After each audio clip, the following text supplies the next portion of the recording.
बुद्धं शरणं गच्छामि।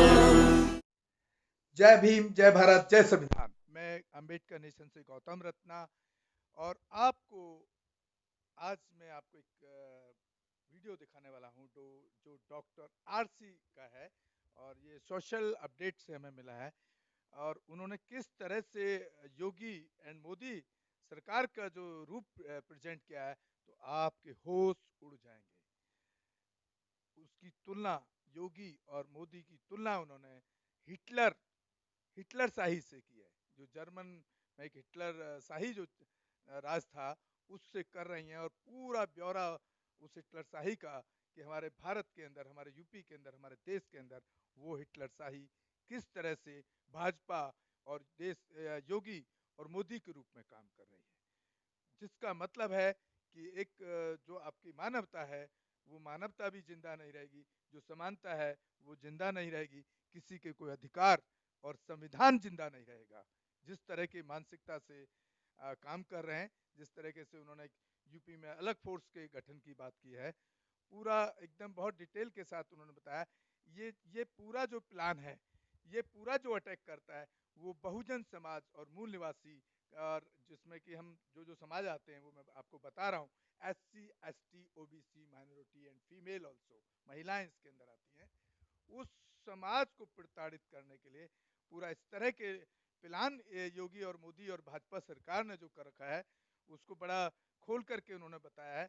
और ये कहीं ना कहीं बिल्कुल एकदम जो हिटलर का जो शासन था जर्मन में उससे तुलना किया। और बिल्कुल ये आप खुद भी देख रहे होंगे कि यहाँ पर जब किसी बहुजन के साथ अत्याचार होता है तो उसमें कुछ अलग गाइडलाइन हो जाती हैं। जिस तरह से आपने पीछे भी देखा कि मनीषा, जिसकी कि सरकार को डर बैठ गया कि कहीं लोग ऐसे ना हो कि लोग दोबारा से उसके पोस्टमार्टम की डिमांड करने लगे, इसलिए उसको रातों रात उसको जला दिया गया। और आज तक भी जो न्याय की प्रक्रिया है, आप भी देख रहे हैं, पूरा देश देख रहा है कि वो न्याय की प्रक्रिया या जो पुलिस की प्रक्रिया है वो कहीं ना कहीं धर्म और जाति को देख करके काम कर रही है, एक विशेष वर्ग के लिए उसके फेवर में काम कर रही है।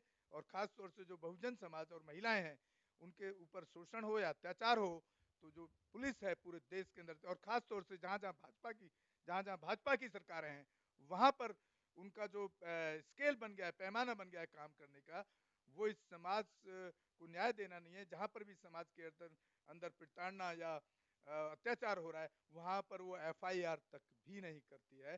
तो एक पूरा एक सोची समझी साजिश के तहत इस तरह का एक बिल्कुल जो हिटलर शाही शासन था उस तरह का एक शासन प्रणाली लाने की कोशिश की जा रही है। संविधान को कहीं ना कहीं किसी न किसी रूप में खत्म करने की कोशिश की जा रही है। तो मैं बहुजन समाज के सभी अपने खासतौर से मूल निवासी वंचित समाज और महिलाओं से अपील करना चाहता हूं कि उनको इससे सावधान रहना होगा।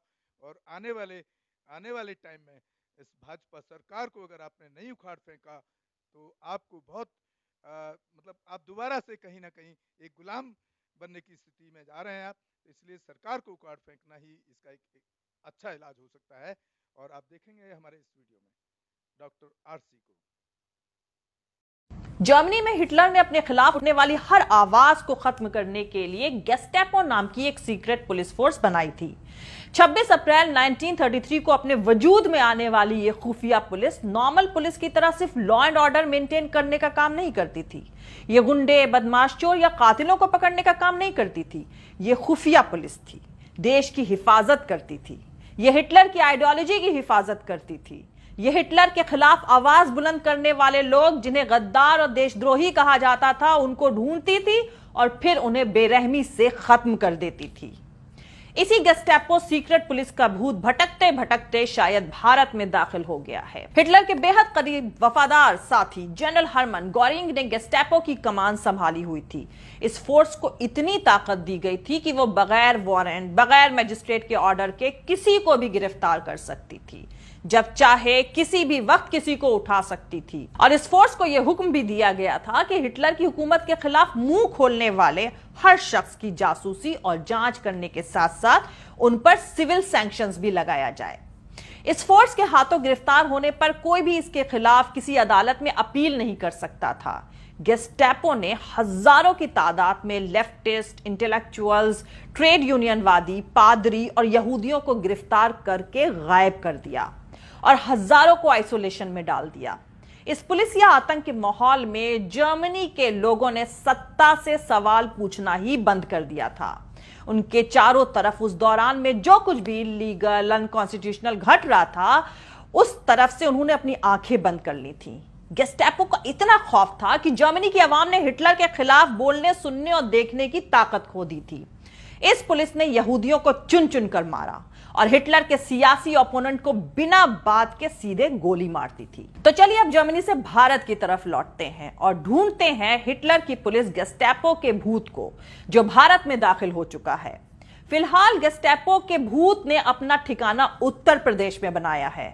मतलब आप कह सकते हैं कि इसकी टेस्टिंग लेबोरेटरी योगी का उत्तर प्रदेश है।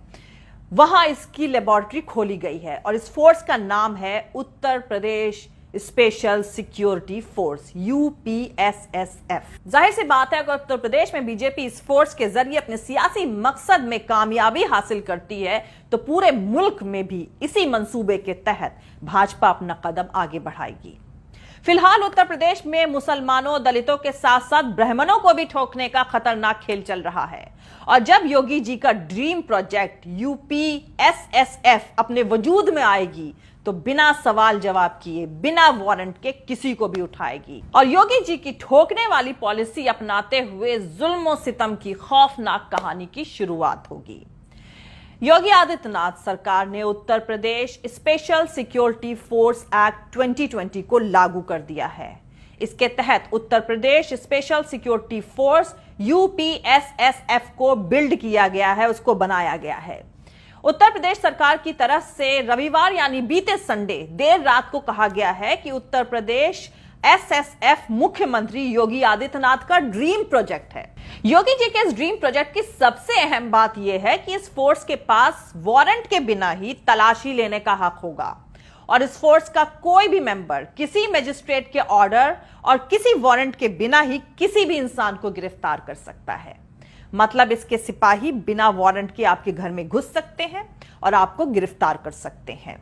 और दूसरा, उनके इस एक्शन पर अदालत बिना सरकार की मंजूरी के रोक भी नहीं लगा सकती।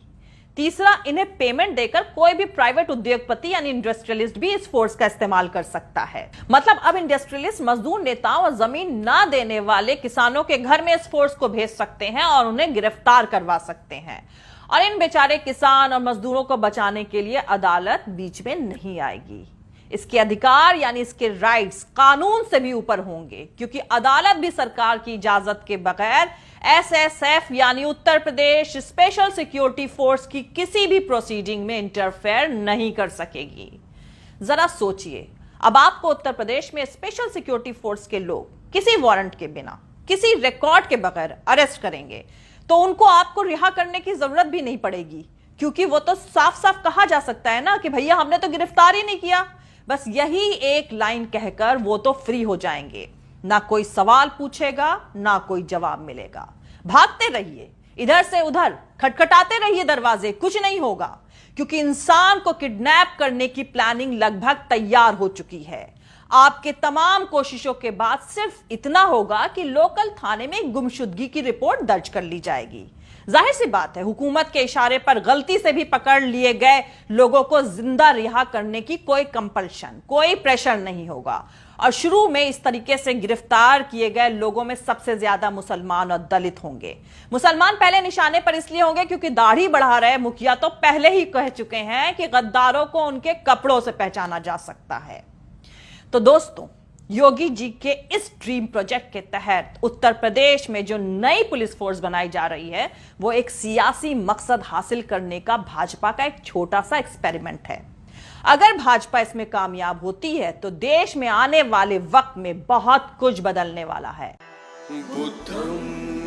अंबेडकर नेशन चैनल आर्थिक समस्या से गुजर रहा है। अगर आप बहुजन समाज में बाबा साहेब अंबेडकर और तथागत बुद्ध की विचारधारा को अधिक से अधिक लोगों तक पहुंचाना चाहते हैं तो हमें आर्थिक सहयोग प्रदान करें। ताकि हम अपने चैनल के माध्यम से देश विदेश में समता, बंधुता, एकता और संवैधानिक अधिकारों को ज्यादा से ज्यादा लोगों तक पहुंचा सकें। अंबेडकर नेशन चैनल जो YouTube पर भी प्रसारित होता है। प्रस्तुतकर्ता गौतम रत्ना। आप अपनी सहायता राशि नीचे लिखे खाते में जमा करा सकते हैं। खाता धारक गौतम रत्ना। खाता संख्या 3169576865 IFSC कोड SBIN 0060336 बैंक भारतीय स्टेट बैंक। आप हमारे बैंक खाते का विवरण स्क्रीन पर भी देख सकते हैं।